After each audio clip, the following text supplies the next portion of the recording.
there, everybody. Sorry, I am running a little behind tonight. Mondays are not my friends lately. But I am here now, and I am alive, and I hope that if anybody can join me now, that's awesome. If you want to watch this later, too, thank you very much for tuning in and getting crafty with me tonight. Love it, love it, love it. Okay, let me share a little bit of what is going into things tonight. Oh, actually, give me 1 second to close my door before a cat comes in. Totally forgot that was still open.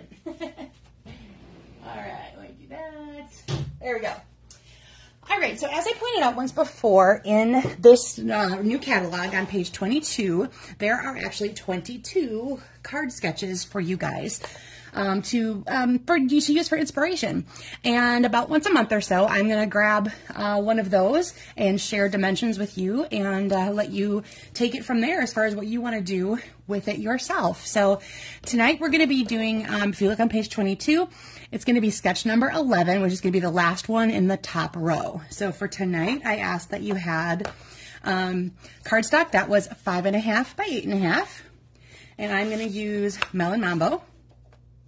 And then 2 pieces of designer series paper that were 1.5 by 3.5. Mine come from the Meandering Meadows. That's one of our online exclusive ones. Lots of really awesome bright colors and scenes, like watercolor looking scenes. Whether you're talking like walking down a garden path through the forest. These almost remind me of that water lilies type painting. So very, very cool 6x6 designer series paper collection that's in the online exclusives. Then you need 2 squares that are 1.5 by 1.5, and you can either choose a second color of cardstock, or you could choose a second pattern of designer series paper. That's totally up to you. I'm going to be adding Blueberry Bushel. These colors are coming straight out of the designer series paper, so you can see the bright blue and the bright pink hiding out in there. So that's where I've got my Melon Mambo and my Blueberry Bushel combination. You need a piece of neutral or basically scrap. This is going to end up getting covered up by all of those pieces, so the color really doesn't matter, but just something that neutral is usually the easiest thing to grab. And that's going to be 3 by 5. And then a piece of scrap of neutral that you're going to stamp a phrase of your choice onto. So the length doesn't really matter. You could also go with a punched shape, anything like that you want, depending on what phrase you're using. So you're just going to have some kind of piece of scrap for that to fit onto. So that you can have a phrase added. And then we're going to use some ribbon to just dress up the last little bit of that. Okay, so those are the pieces for tonight. You can always find that information when I post the video later. That'll all be in the description in case you missed the measurements part of it. I'm going to focus again on the stamp set called Simply Said. Really great set of just verses, and it's designed to make the really simple card making quick and easy part. So on the page that has this, you'll also find pre-made cardstock and envelopes, and then a whole bunch of what they call ephemera, which is punched out shapes and patterns and words or images, all those kinds of things that you can just punch out and assemble directly onto a card. So you've got something really quick, really simple, and you can add words to it, but with the stamp set using really, in no time. I like the combination of kind of like a scripty and then also your typewritten type, and it covers pretty much just about any occasion you could need to have. So birthdays, just becauses, thank yous, all kinds of things, celebrate with a yay. All that kind of stuff. So, all right. So that is what I'm working with tonight. Oh, and then my ribbon is going to be this white sheer ribbon that has a little bit of a silver edge to it. Hi, Jill. All right. Great with having you here tonight. Love it, love it, love it. I apologize for a little bit behind schedule, but hopefully that means you guys were ready to go too. Okay. So let's start our assembly by grabbing that piece that you have that's 3 by 5 and your 2 pieces of designer series paper and your 2 squares, whether they be designer series paper or cardstock. That again was totally up to you based on what you decided to do with your patterning there. Okay, we're going to start with the 2 big pieces, and you can decide. This is actually meant to go this way with flowers. I like kind of like changing that up and just using this. It kind of just focuses more on just the colors. Hi, Carol. Good to see you tonight. And I'm going to keep the pinky edges, I think, to the outside. So this one was more clearly a pinky edge. And so basically I'm just going to line that up against one edge like that. And then the other one And again, this is all based on, if you go to page 22 of your catalog, there's a series of sketches at the bottom where Stampin' Up! Has showed you some of those just for inspiration. And this is sketch number 11, which is the last one in the top row. Okay, so your 2 long pieces are going to adjoin like that, and then your 2 squares obviously fill in the rest. If you have some of this background that's showing through afterwards, just go ahead and trim that down, send that back through your paper trimmer or something like that, because every once in a while, you know, of course, your cuts don't match up or something like that. So if you want to make sure that you don't see any of that neutral behind, that's one way to have that done quick and easy. Oop, I'm going to add a little more to this corner, so I got to take it off screen for my, get it closer to my actual eyeballs. All right, there we go. And then, of course, that other square then is going to go in the bottom corner now. If any of this is directional for you, note that this layout can go either horizontal or vertical. It's going to totally be up to you, okay? So if you have ones that are definitely vertical based or definitely horizontal based, you can use this layout either direction. I'll show you samples with both. For this sample here, I'm going to go ahead and use it vertically like so, okay? So that part is done. Go ahead and grab your card base and let's give that a nice little burnish with our bone folders so you get a nice crisp edge. Now, if you like having dimension and layering, this would be the time to grab dimensionals if you want them. I will show you how to put this just directly. I'll do my sample just directly all flat down for ease and convenience and lickety-split creations, let's say. But again, if you want to have a little lift to that piece, go ahead and grab, excuse me, go ahead and grab those dimensionals. And you're going to take this then, and you can decide if you want that completely centered. Shift to your left, shift to your right, okay? I'm going to do a shift to my left here, and throughout all the samples I'll show you later, you'll see varying degrees of where that went, okay? I'm going to go ahead now and grab my scrap for my phrase. And again, I'm using the Simply Said, and I've got Melon Mambo for my ink color. And I have Thinking of You, and I'm going to offset. Now I'm just going to end up trimming this down. So I'm putting it over there for now, and then I'm going to do that little flag cut to each end. So I'm going to leave a little bit of room here to make my flag cut. And remember, the easiest way I like to do that is to cut up the middle first and then bring in each of those edges to meet it. And then you should have a pretty even, where is it? There we go. A pretty even flag cut. I need to come up a little bit more this way because I didn't grab it from the corner, silly me. Okay, now I've got my flag cut that direction. And now I'm going to do the same thing here. We'll go off there and off there. And there is my other flag cut. Now I did leave a little more room to one side because that's where I'm going to put some ribbon. One of the other things you could do with your ribbon, if you wanted to, totally up to you, would be to wrap around this layer if you wanted to, either way, depending on if you're going horizontal or vertical. I'm just going to end up making a large bow that's going to sit off to the side of this right about in here, okay? So I'm going to go ahead and make that bow, just using that off the ribbon. Off the spool of the ribbon, I should say. And whoop, there we go. I know, where are my bow people out there? I know there's some people who absolutely do not like making bows. Simple knot also works, so don't worry about that if you want to just do a simple knot. And again, if you just wanted to use it as part of your layering, that can work as well. We'll show you samples of that continuously through all of the rest of what I've got. I just need to find where my glue dots went. There we go. All right, this is a very sheer ribbon, and so that's why I decided to do naturally something with a knot or a bow, because then I can hide that glue dot better and easier behind that. Otherwise, you'd probably see it showing through that little sheer part. I like to take that directly to the glue dot itself and then just pull so that the glue dot stays directly on my ribbon. And I'm just going to go ahead and add that up in the corner. Oop, I actually didn't attach my phrase down. That's why it's moving. All right, and depending on where you put the placement of this, you can have this just stay centered within that. You can have that go up top, but you know, anything you're doing, if you're going this way, of course, it can sit in here. It can again be centered. You play with what you've created and decide where you would like that to go yourself, okay?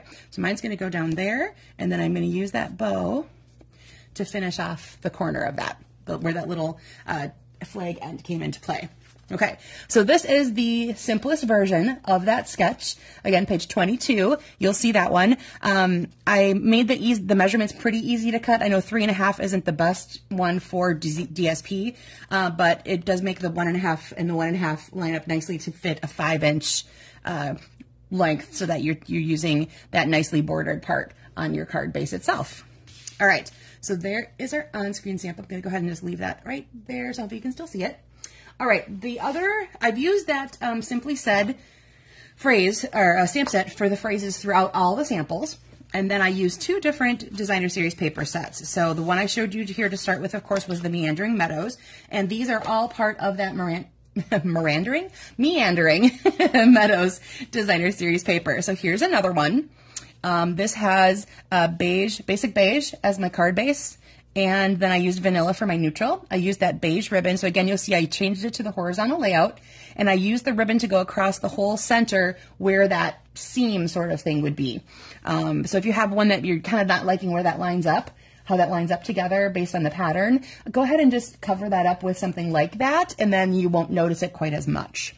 Then I added a little knot and a couple of dots in Fresh Freesia there's 2 different ones. One is a Tinsel Gem 3-pack and Tinsel Gem 4-pack.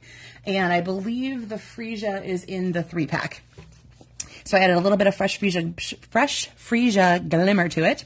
I also took just a little bit of Freesia ink on my blending brush, and I rubbed it onto each of those squares just to give it a little bit of, not quite so starkness of that color. I don't know that it comes out quite right on this camera, but when I take the photos, you should be able to see some of that. All right. Then I grabbed the another pattern from this, which if you look at it, you'd be like, really? That's part of it? But yes, one of the back sides of one of the pieces is that beautiful wood tone. So I took my pecan pie cardstock for the 2 pieces here, and then I did what's called that faux suede technique. So I think I've shown it a couple times, but basically what you do is you take your piece of cardstock. So this is just one piece of 1.5 square, and I crumpled it up and I crumpled it up and I crumpled it up, a lot of crushing. You want to break up all of those fibers. And then what you can kind of do is pull it apart, and it separates, and inside is this really soft, that's why it's called faux suede. It's a really soft feeling, and it's got all those lovely little wrinkles in there. So that's my pecan pie color, offsetting where the wood grains meet up. And then I added a little bit of the straight on pecan pie layer right behind there. So you can see this turns out a little bit, maybe a little bit lighter because you're in the middle of the cardstock, but our cardstock is color all the way through, so there really isn't that much difference. So it blends in a little bit, but I did give it a little more heft and balance to the layout itself. Then I grabbed this ribbon, which is, again, one of our online exclusives. It's a stitched ribbon. It's basically ivory or vanilla base, and then it's got this little bit of pecan pie stitching throughout. So it's really, really cute. This you might be going, okay, what? That is actually from the Bumblebee Builder Punch. So it's the one you would use to punch out his body, but when you use it just by itself like this, it almost looks like a talking bubble. So that's what I did. And then this little heart also comes from there. It's the one that you would use to punch out his little antenna. And then there's also a larger heart that you use to punch out his wings. So you've got a couple of heart shapes, and then this fun little oval shape. And you could always trim that off, and you'd have kind of a nice little oval to have as well. So different use for your bee builder punch outside of making bumblebees. And then I added a couple neutral sequins on just for a little bling. Always got to love a little bit of bling, right? All right, then the other Designer Series paper I grabbed was the Country Woods. I am in love with the Country Woods Designing Series paper. It's the only thing I actually have purchased from that collection, but I cannot get enough of it. There's such beautiful wood grains and tones, and then mixed in with these beautiful paint chip kind of situations or exposed brick looking things. I absolutely love it. And this is actually 2 different pieces from there. So one piece is this, like right here, it's Pool Party, that has a little bit of exposed wood browns. So you've got your espresso, you've got a little bit of I believe it was gray granite is hiding in here as well. So that's those 2 corners. And then this stripe here, that's where it pulls in more of the Pool Party. And then you also have, there's gray again. So lots of really amazing colors that you can get out of this Designer Series paper to coordinate with. I grabbed our punch that is the Happy Labels, and I used that to make those little ticket edges on my phrase. And this actually is Pebbled Path twine. That you can get a 5-pack of jute twine in all the colors in that In Color family. So the Pebbled Path actually blends in really nicely with this darker gray and brown situation that we have going on there. And then this, of course, then is just my Pool Party ink. All right, and lastly, from that same pack, here is a version using the more focused on the petal pink. And then again, gray granite with a little wood. And then I also use the exposed brick embossing folder to add a layer behind there. So that is gray granite tone on tone with just a little bit of embossing folder added. And then I took the gray granite baker's twine that comes in the 5-pack where you get white and vanilla and black, and I added it around a couple of times and made a little bow before I added the phrasing that again is from Simply Said, and I just cut out squares for that one. Very simple. So you can, again, for this little part with your phrase, go with whatever you have, a size, a shape, whatever it is that you want. You could also add imagery here. This one I kept very simple. There's no extra stamping except for a phrase for our samples here, but you absolutely could do like another focal point, some kind of die cut, anything you wanted to do to just dress that up a little bit. But I liked the fact that these focus more on the designer series papers and the color patterns that you can create than that I like to focus there for this and make it more like an artsy feel for me, I guess. Oh, and okay, so here was the one I did on camera. For the stepped up version, I flipped it around a little bit and I put it down on a blueberry bushel base instead. And the mambo is now just a layer for behind those pieces. And I used another piece that has more of the blueberry pattern in it than instead of just blueberry cardstock, that's actually another piece of designer series paper. And like I did, I think a week or two ago, I ran the entire thing through an embossing folder. So it's got that distressed tile embossing folder over all 4 pieces all at once. So I adhered them all down first, sent it through with that embossing folder, and it kind of brings it, gives a little texture to everything across the board without being too much in your face, I guess, so to speak. Then I kind of took the opportunity to make this look almost like a gift. I did my ribbon all the way around and then tied a knot. And then I actually took a second bow and put it on top. So those are 2 different parts. So you can see there is the one where I just did the ribbon with the knot. And then I laid the tag shape over with the bow there to make it kind of complete that part of the gift, so to speak. This is the Labeled with Love tag. And then I added again those tinsel gems. Uh-oh, he was not sticky. Wonder what happened to him. Those are the Tinsel Gems 4-pack that is in the blueberry bushel color. I don't know why he's not sticky, but there we go. I'm not going to pick it up again because it seems like I missed the glue dot part of that.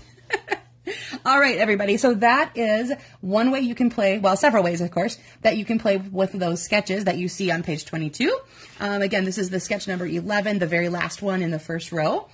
So again, use your designer series papers, add texture to your cardstocks, whether that's embossing folders or like the suede technique, whatever you want to do there. You could add more stamping to those solid images, a little bit of shading with your blending brushes or sponges, and then extra layers, of course, whether they're embossed or not, just, give it a little more substance. And of course, unless you're doing a lot of mailing, sometimes we like to keep it flatter, but I like dimension and raising things up and stuff like that. So, so there you go. That is that one for tonight. And I will be here again next Monday night. And I hope to see you then, either live or later. So thank you for those who joined me, even though I was a little bit late. And thanks to those who are watching a little bit later. Everybody have a great rest of your Monday and enjoy your holiday weekend, starting with, of course, our 4th of July. If you are here in the United States, we have our Independence Day weekend coming up. So have fun with your cookouts, whatever you're doing, and let's keep our fingers crossed for nice weather. Have a great week, everyone. I'll see you again on next Monday. Bye-bye.